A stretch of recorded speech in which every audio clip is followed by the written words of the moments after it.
OPRE. Oplysninger til borgerne om RoboFlexness. RoboFlexness er en cyborg, hvilket vil sige, at han er halvt robot og halvt Flexness, og hans enestående konstruktion gør ham i stand til at skabe uforbeholdende latteranfald.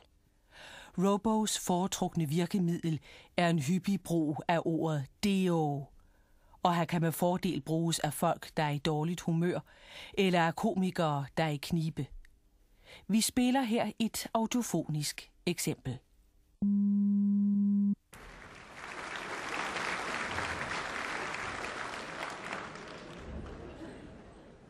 Det her er min gamle blokfløjte. Jeg har haft den lige siden den var pind.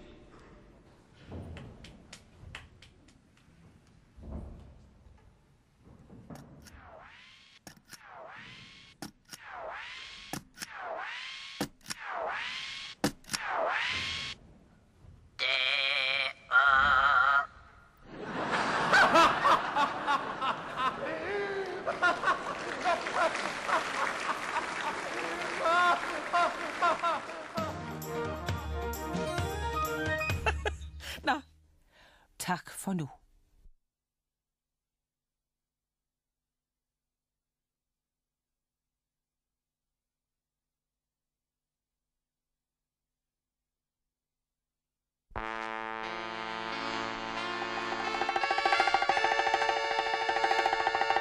Gramse Spektrum.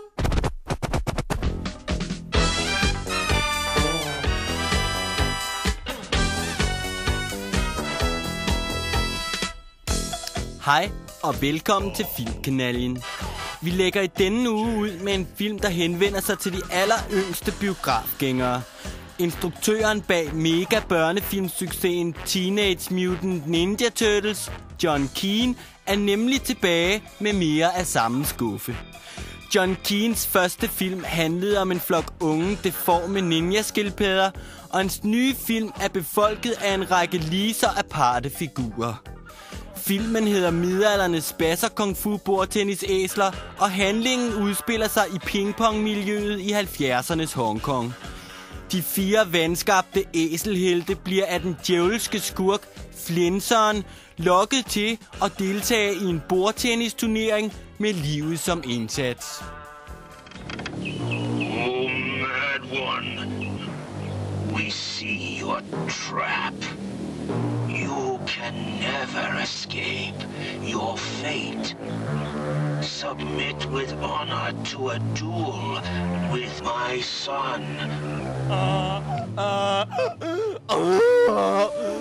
Choose the sword, and you will join me. Choose the ball, and you join your mother in death. You don't understand my words, but you must choose. Vil du fægte eller spille bordtennis?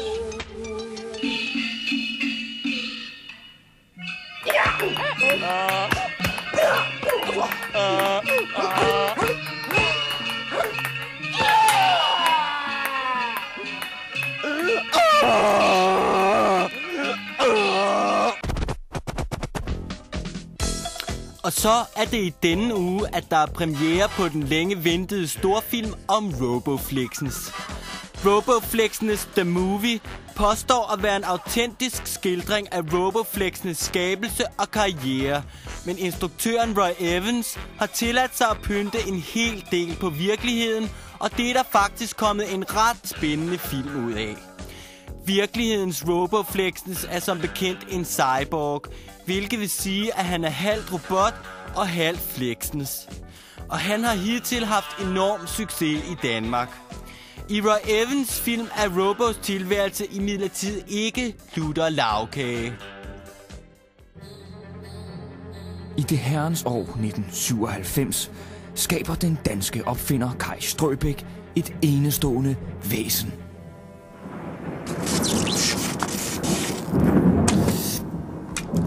Virk så. Sig noget. Sig noget.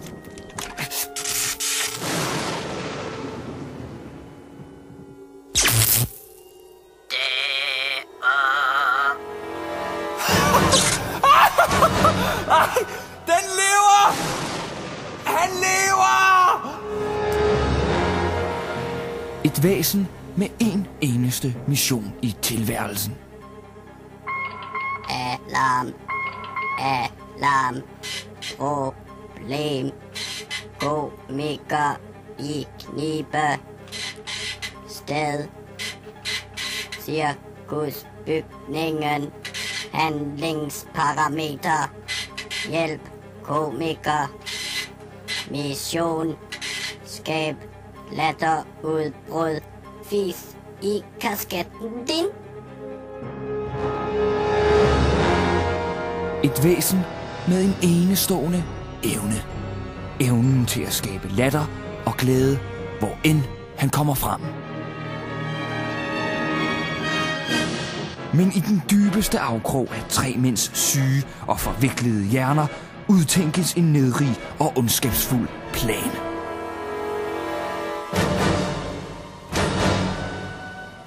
Så bliver vi så introduceret. Siger han så, ja. Tag godt imod linje 3. Okay. Så siger jeg så. Priserne og jeg. Vi tænder lige en cigaret. Og nu kæft, Preben, mand. Det er vigtigt, det her. Jamen, Anders. Vi sidder jo lige og øver. Og nu kæft, Preben, for helvede. Som jeg sagde tidligere, Thomas har set Robo løbe rundt inde ved cirkusbygningen. Hvis det er, at han først begynder at underholde folk, så ryger vores jubilæumsshow fuldstændig til jorden. Vi er nødt til at stoppe ham på en eller anden måde. Ja, du siger noget. Vi nej, undskyld. Jamen, du har ret. Fuldstændig. Okay, vi kidnapper ham, så uskadeliggør ham. Vi ødelægger ham simpelthen.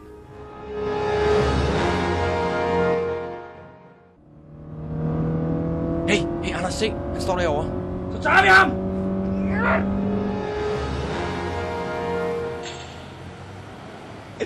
Prøv lige at sige det igen.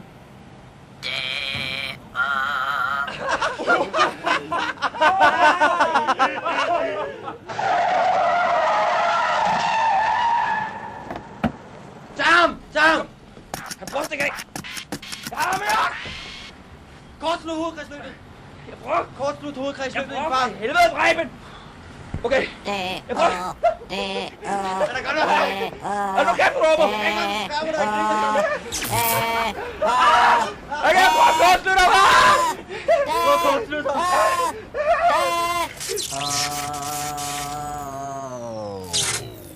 Sådan! Roboflexness. The Movie.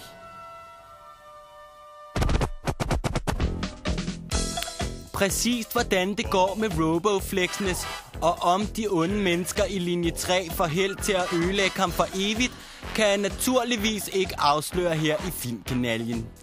Til dem, der har lyst til at opleve virkelighedens Roboflexness, kan jeg sige, at han nok optræder på Café Dins torsdag den 28. og i cirkusbygningen fredag den 29.